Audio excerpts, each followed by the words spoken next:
made me feel sad that that happens, because you feel like there's progress, and for to hear that experience for someone else is heartbreaking, honestly. Yeah. Thank you for that, Lily. Are you part of the group? I'm not. You're not. Yeah. Thank you. Yes, is that a hand, Anthony? I saw something. Yes, it's my actual hand. I couldn't find the hand reaction thingy. So I just did this. Alrighty. So here's the thing. Taylor ended off our conversation with asking desperately, how good do I have to be perceived just for how good I am? How excellent do I have to be as a Black woman to have my excellence appreciated as such? Why is it that when I get into the room and I sit down, I don't even have to open my mouth and my hair is already political, my face is already political, the way I sit is already political, my accent is political. And I think the difference between my subjective experience and perhaps somebody else's experience is privilege, right? So I go into a room in most spaces without privilege. And this is why I pose this question to the team. I was like, so why can't I identify as a white woman?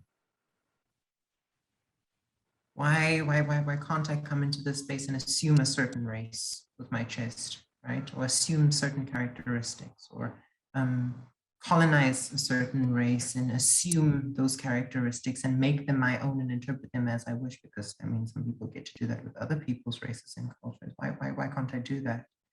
For a hot minute, I've been wanting to identify as a white woman. Hasn't quite been successful. But yeah, that brings us back to the comment of, yes, hair is political, your face is political, your skin color is political, and you don't even need to open your mouth and your blackness goes before you. So that point that is not in the room anymore, raised, but it sits very deeply, and we spoke about that. We spoke about that very deeply in our group. And yeah, we also spoke about what it means to be colored in certain settings and how that term's perceived and what it means. And what the manifesto is for being able to be a part of a community, a part of an identity, and what you have to prove and what you have to live up to. I'm not exactly the epitome of a colored man, but do I get to call myself colored? What does that mean for me? So yeah, brings us back to Joelle's profound point that certain labels are just not your own. Yeah. Yeah. Thank you for that. And I mean, I'm echoing Edward's sentiment about time. It feels like it was, I think we probably had more time to talk about it, but I'm sitting here feeling like, oh, we only have 7 minutes, and do I really want to open up a can of worms right now? You know?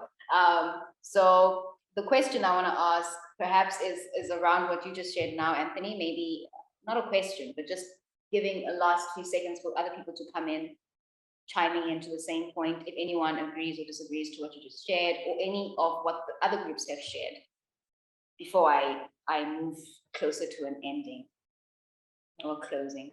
Yeah. 2 minutes. 2 minutes. about Oh, we have 2 minutes of the entire thing, of this entire, yeah, we have 2 minutes left. So if there's anyone who still wants to say something, now is your chance.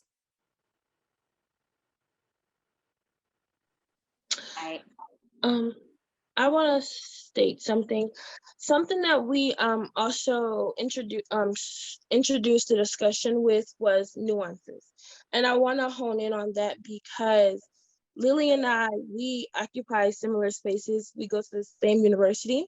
I saw her last week for the first time, and we have different experiences. She was baffled that I'm sorry, I don't want to get the name wrong. I think it was Seasway. She had this experience, but I experienced that everywhere I go on this campus. So I've been in spaces for Black students here where our experiences are so different. And I just want to hone on to the nuances. And I think maybe there are certain aspects of ourselves that are more acceptable, that is easier to integrate within the common culture here at a PWI than others. And maybe that is a place of privilege that maybe you can blend in, or maybe you not necessarily blend in, but that you don't have those very uncomfortable, tiring experiences. But that is something that that needs to be stressed, the nuances of being, even though we look similar and have similar attributes. Yeah. And that's, I guess, that's what also complicates talking about labels, is that everyone is very individual and they come with their own stuff, their own background, their own self-labeling, right? And unfortunately, the society pins that on you. But the complexities, like how do we navigate just trying to assert ourselves in a space, never mind what others see on, or assert on us. So yeah, that's an important, I hear that point, Joelle. Thank you. I'm tempted to ask again, are we still sitting with anything unsaid before we step into the task for next week?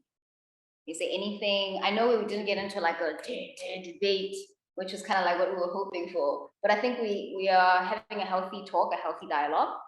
But is there anything that anyone feels like, I don't know if I've said what I need to say and I need to say it now? Yeah. I guess since our group, I feel like we had such a great conversation. But two topics that we introduced was everyone doesn't code switch, or others do a lot of code switching. And perhaps that is inflicting imposter syndrome, adding those stresses and pressures and different set of experiences.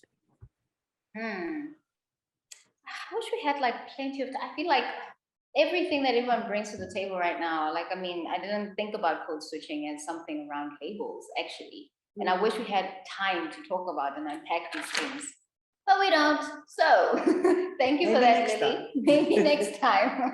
But thank you all so much for always just diving in and engaging on it. And I think that's why the breakout rooms for me are my saving grace, because I feel a sense of like you guys get to unpack more than I get to speak and monitor time. So I hope you feel the same way.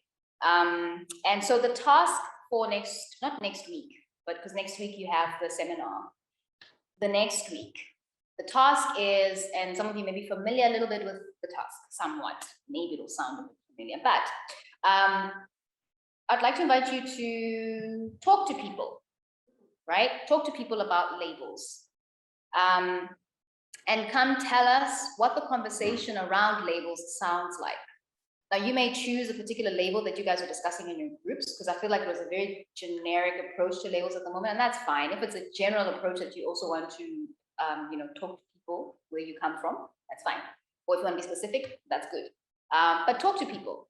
More than one. So let's say at least 2 to about 5 people where you are around labels, and let's hear what the conversation around labels is like where you're from. Yeah, is that clear enough of an instruction? So next time when we meet, please do just bring it, and then we're going to have a conversation further about that. Okay, so before I close, I'm going to check in with Upinyo, I'm going to check in with Mariki. Is there anything that you need to say now before I close the space, or are we all good? Sure, just one quick thing. Thanks, Direko. We are very grateful. There were 9 responses we got last week from last session, and the feedback you are giving is very, very important for helping us think about how we can make these dialogues much better and responsive to your needs. So we just posted the link to this week's feedback form. So please do take a moment. It's just really 3 quick questions, and it won't take you too much time. And sometimes the earliest you do it, the better, then you don't forget it. We would really love to hear from each one of you. Again, thank you so very much.